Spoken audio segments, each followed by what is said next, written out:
Everyone, my name is Kiavash and today I'm going to present our work CREPE Privacy Enhanced Crash Reporting System.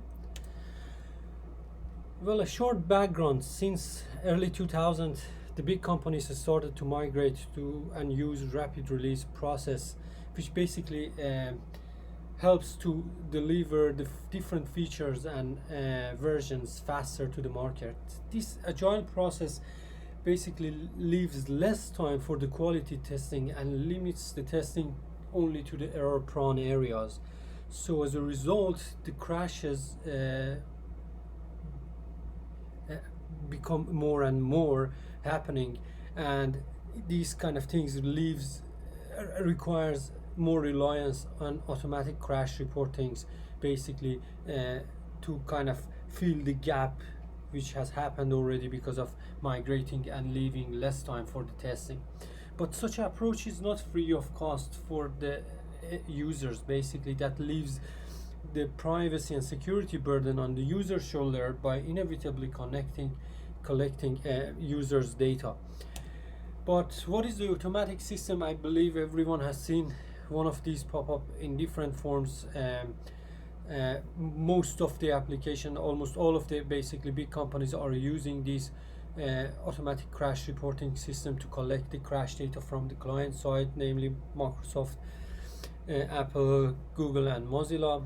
There are some open source version. Basically the most famous one is the BreakPad, proposed and maintained by Google, which is widely been used out in the wild.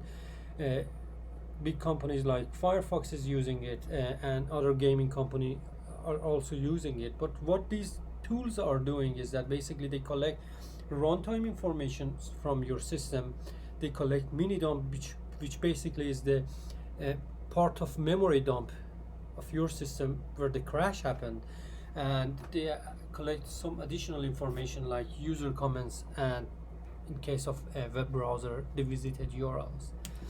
So, but what's the problem? The problem is with the bulk of private information that is being converged from the user system to the crash reporting servers.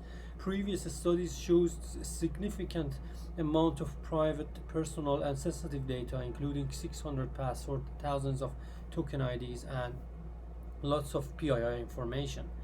We discussed that these crashes basically collect four types of information: mini dump, URL, user comment and system fingerprint, and each of these category can contain sensitive information. For example, a URL can contain clear text username or password and also token ID or session ID. The mini dump can contain sensitive information. Just think of the time that you are trying to register in some, I don't know, website. You entering your social security number, and at the time that you're pressing the submit button, the browser crashes. At that time, these crash reporters are likely collecting your mini dump, which contains clear text, social ID, social security number. So you see, there are lots of private and sensitive data that are embedded within this crash report. But the second problem is basically the amount of this data that is being transferred to these servers on a daily basis. For example, Firefox collects 2.5 million crash reports per week, while they only are able to process 10% of these data. So what is the solution? How we can address such a big problem? Basically, previous studies has proposed different approach, mostly relying on different form of sanitization. They basically try to detect the private data, detect the sensitive data, and kind of sanitize it by removing it or masking it and injecting some noise. But the big problem with this approach is that this kind of approach can easily impact the readability and usefulness of the report. And for those who has worked in this area, know that how some of these details can be important for replicating bugs and replicating basically the crash and rectifying the bugs. So to the best of my knowledge, none of these approach has ever been employed by any of these companies, and maybe the biggest reason behind that is that these kind of approach are prone to impacting the readability. But what is the alternative? So we use the idea of that 10 and 90%. So Firefox, for example, if the Firefox is only using 10% of the reports, the question is, why should we submit that remaining 90% to the server? So basically what we do in this paper is that we use this notation of sharing the least but the most relevant information to preserve the security and privacy of a significant portion of users by not submitting the redundant report. And this approach, in addition that it helps to preserve the privacy of a significant portion of users, it also can significantly reduce the system overhead and system utilization, as we will see in the next few slides.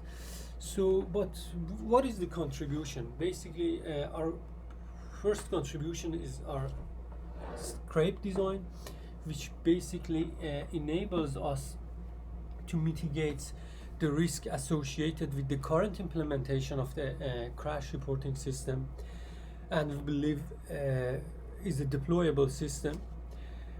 Our second contribution is basically our evaluation, which includes both crash signature analysis, which shows the feasibility of implementing in such an approach in real-world Firefox and Thunderbird crash, and also analyzing the Firefox versions, various versions of the Firefox, to show, okay, there are correlations between the successive versions that allows smooth implementation of this kind of approach, which basically has previously been implemented in other level, basically in the kernel level with WER, Windows Error Reporting System.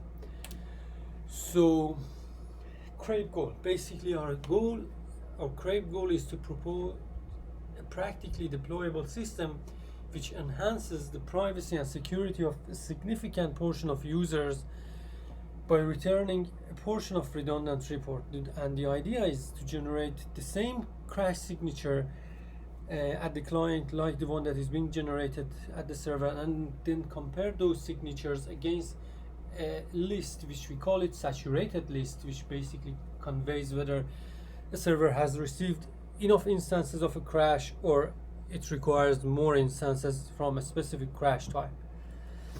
So, but before going further, we need to know that there are some key challenges and some key questions which should be answered first. For example, how to distinguish redundant crashes, how a single client knows that whether this crash is important and should be submitted or it should be discarded, and how these bugs and these crashes are correlated between different versions, because basically at the one day Firefox may receive 1,000 different crash reports for 20 different versions of the Firefox, and okay, all these versions are unique, or there is a correlation between these crashes between different versions.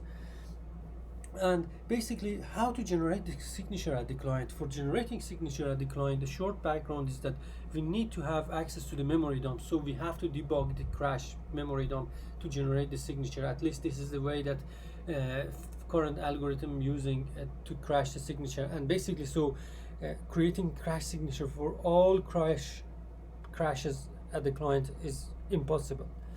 So to address those questions and those concerns, basically those challenges, we put forward two different hypotheses. Our first hypothesis says that there are some bug types, there are some signatures that more appear in the wild. So we do not need to address all crash signatures or generate all signatures at the client to have some, saving on the number of submitted crash.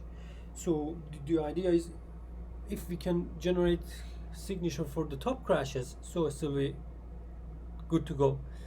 And the second hypothesis is basically points to the fact that there are similarities between different versions of the Firefox or applications, let's say in general. So and the idea is behind is that, okay, not all applications between two different versions of the application, you don't expect it to have significant changes. So we want to show that, okay, these different versions are there are similarity with these different versions, which can help to save data from submitting to the crash, at least redundant data. Well, to confirm our first hypothesis, we basically analyzed over 38 million Firefox crash reports submitted between 2016 to 2017, and we interestingly noticed that over 34% of all crashes, over 1/3 of all crashes, belong to the only top 10 signatures. So means that if you be able to generate signature for the top 10 crashes, still you are able to significantly at least have the ground to saving significant portion of these crash reports, from redundant crash reports, from being submitted to the server. To confirm our second hypothesis, we analyzed 27 different versions of Firefox, including beta and stable version.